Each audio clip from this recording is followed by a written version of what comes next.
Tom Steyer's jumping into the race. And, he's a billionaire.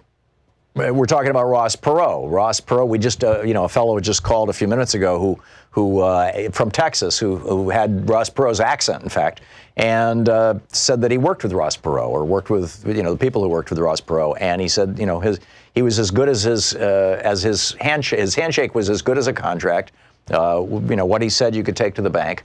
He started his company, EDS, Electronic Data Systems, with $1,000 and sold it to General Motors for billions. And, said, yeah, his whole thing was the trade agreements. And that's what it was all about. Well, so anyhow, we had that billionaire back in 92. Will Tom Steyer be that billionaire this time around or not? I mean, we saw, Howard Schultz of Starbucks coffee fame jump into the Democratic race and then basically say that he was only in the Democratic race to try to push back against people who were too liberal.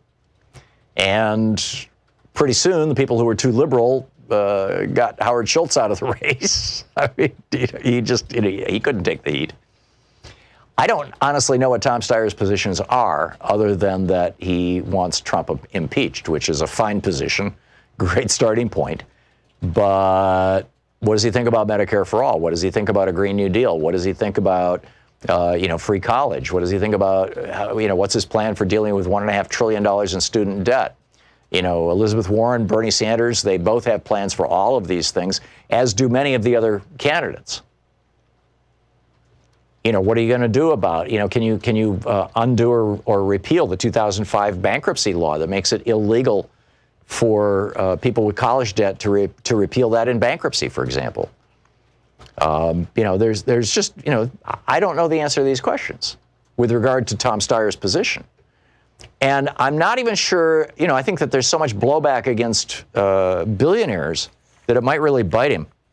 There's this study that was put together back in 1989 by James Stimson. He's a professor at UNC, and it's called The Public Policy Mood. It's updated every 2 years, and it has accurately predicted every presidential election basically since Kennedy and Johnson, with the single exception of Trump. And you and I both know Trump didn't actually win the election, so therefore.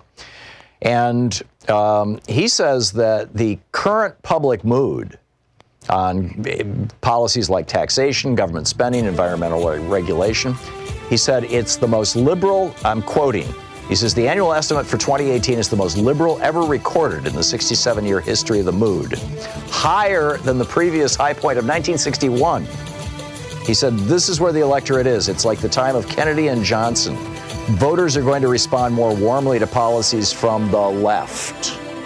So where's Tom Steyer in this? What do you think about it? How do you think it's going to play out?